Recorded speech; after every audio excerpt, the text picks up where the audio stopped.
Amir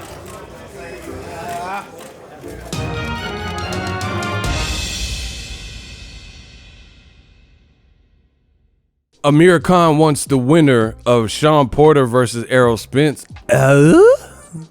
What up, Fight World? It's your boy Ego, and I'm back with some more boxing. Make sure you smash the like button. Also, subscribe to the channel for the latest and greatest in boxing. Amir Khan back at it. He did an interview with Sky Sports. He explains his misinformation in getting the Pacquiao fight. Also declared himself as interested in fighting the ERROL Spence versus Porter winner. And this is what he says, and I quote, Amir Khan says, "I was told the contracts between myself and Manny Pacquiao have been signed.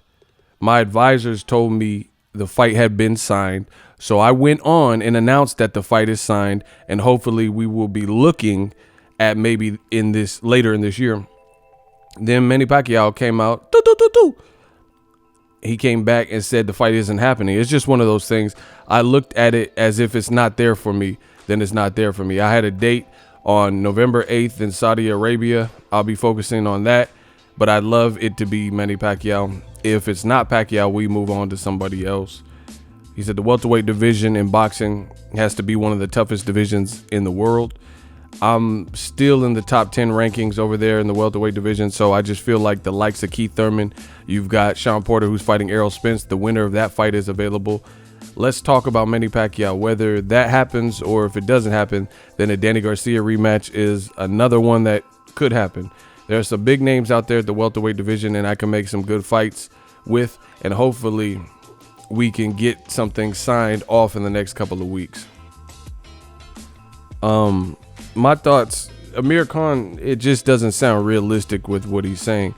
I just got to be transparent. Amir Khan, I think he's a good dude, and met him and stuff, but the stuff he's saying, it doesn't really sound.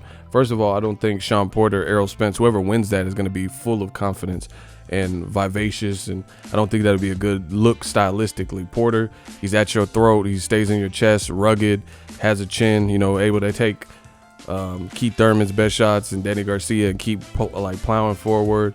He has great conditioning, he's in shape, discipline. Horrible fight for Amir Khan because pressure burst pipes, and Amir Khan, a lot of people are just questioning his chin basically. And ERROL Spence, that goes without saying. And he's a big welterweight, he's strong, he goes to the body. I've seen I've seen Terrence Crawford hurt Amir Khan to the body when they fought, right? So ERROL Spence is he's too relentless, too big. Plus he can box if need be, and he's a southpaw, so I don't know. I don't see either one of those being a good fight, nor Keith Thurman. I think Keith Thurman, he was in there with the legend. Pacquiao is just a unique style. I think he has more power than Khan, so that fight looked like that for that reason. But Pacquiao's chin is not Khan's chin. Pacquiao's power is not, they don't fight exactly alike. They don't have the same attributes, more importantly, like chins and stuff like that. So, these are all tough fights for Amir Khan, Danny Garcia. And speaking of Terrence Crawford, I feel like the Terrence Crawford fight with Amir Khan was disastrous for Amir Khan. Before he's like, oh, I do good with southpaws, and I don't care if he switches, and he's good, but I can beat him. Oh, I know I could beat him. He's saying all these things, and it sounds great. And then he got in there, and then to me, it looked like he quit. It really looked like he quit the fight. Like he knew that it was inevitable and he was outgunned and outmatched. So he just lived to fight another day without having like a highlight reel type knockout on his resume to boot. So he just, as soon as there was a low blow, he took that opportunity, because I've seen guys get fouled intentionally and keep fighting. Zab Judah, things like that. So, Brandon Rios, another warrior, versus Anthony Peterson. So I really doubt that accidental one debilitate him, because you get 5 minutes to recover. You could take the full 5 minutes, and that would have been better than a pay-per-view being canceled. But the first opportunity where Virgil Hunter's like, you want to come out? You good? He took it, you know what I'm saying? So to me, that just shows where he mentally probably checked out and knew. He was like, oh, damn, this dude is good. He had already got knocked down in the first round. And that's the thing. Khan fought against Terrence Crawford, and it's like he wants people to forget, because he had a super quick turnaround, and he was supposed to fight some other dude who I don't know about, in Saudi Arabia, but dude got injured, and then he ends up fighting a featherweight, and he knocked out Billy Dib, but that's a career featherweight, you know, who fought at like he lost to Tevin Farmer. Amir Khan shouldn't be fighting guys that Tevin Farmer fought, you know, unless it's like an Ivan Redkach who just stopped Devin Alexander at 147, you know, something like that. But it looks like Broner's gonna fight him. So to me, Billy Dib was retired too, so I get it, you know, it's a paycheck for him.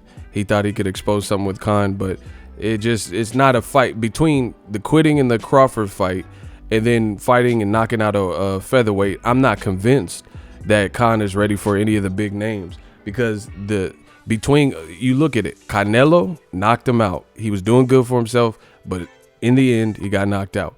Then he fought Phil LaGreco, knocked him out. That didn't really mean much. Another retired guy, you know, who has a YouTube cooking channel.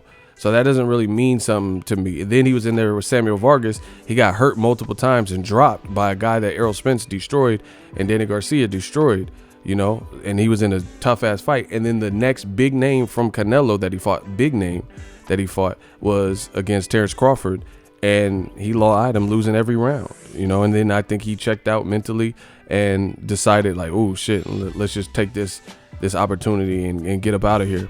And I think he quit, you know. It is what it is. So between his best names in recent memory have been Canelo and Terrence Crawford, and he got stopped in both of those fights. So the Phil LaGrecos and Billy Dibs, and then a struggle fight with Samuel Vargas, that doesn't make me want to see Amir Khan versus Pacquiao or Sean Porter, Errol Spence winner, especially because them guys are youthful. Pacquiao's at least 40, but he still shows he got it still. But you know, Porter and Spence, they're younger and both relentless and got pressure. It doesn't seem like a good fight. So for me personally, you know, I'd have to see something from Khan. I think Khan should be looking at Adrian Broner, Jose Cito Lopez. Like I said, Ivan Redkach would be a good fight. Beat a Sergey Lipinets. You know, I think that would be a good fight. But you have to beat the likes of those kind of guys for me to put him in the contention with Danny Garcia, who looked great, versus Adrian Granados, who's a guy who's not even easy to look good against. Shit, even Khan versus Adrian Granados, that's better than a featherweight Billy Dib. So for me, I'm not convinced. That's my personal opinion. I'd have to see Amir Khan at a higher level, like guys a little bit below the elite level. Like I said, Sergey Lipinets, Jose Cito Lopez, guys like Ivan Redkach, those types of people, Adrian Granados. Let me see that first and get past them sensationally. You know, guys like that at 4-7, and then we could talk about, you know, Floyd Mayweather and Pacquiao and all these other names. But it looks like, to me, it just looks like Khan's trying to cash out, like trying to get big paychecks, and he don't care. He's already been knocked out, so you know he's not really tripping. You know, I'm not saying he's not going to train or like put his best foot forward. I don't know, but it just doesn't seem right. It doesn't seem like does he really believe he could beat Errol Spence? You know. And the other thing is crazy. If you think you could beat Errol Spence, why not beat a guy that Errol Spence beat in Kell Brook? You know, this has been lingering. Kell Brook ain't been doing shit. Like, he been on the sidelines pulling out of fight dates, can't get, you know, a Crawford fight or whatever fight. And it's like, why not that fight? That seems more up Khan's alley right now. A domestic rivalry after 18 years or whatever it's been. You know, solve that. And then start looking at and targeting the big names. But if you can't get past Kell Brook didn't even look good in his last fight with Michael Zarafa. You know, so to me, I think Khan, he's just biting off more than he can chew. He has seen better days, and he hasn't had that recent electric performance against anybody that we thought had a chance, you know, for him for me to want to see him versus the elite of the division, like the Pacquiao who turned back the clock, and Keith Thurman who won rounds in the later portion of that fight, didn't get knocked out by Pacquiao, you know, that type of stuff. That's my thoughts. Let me know what you guys think. Drop your thoughts in the comment section. We working. So if you enjoyed this video and want more content like this on the channel, you can show your appreciation by going to the PayPal donate button or the YouTube support button, and you can donate any amount that you feel is equivalent to the value of this video. Much more to come. Thank you guys for your support. Boxing Ego, the future of boxing.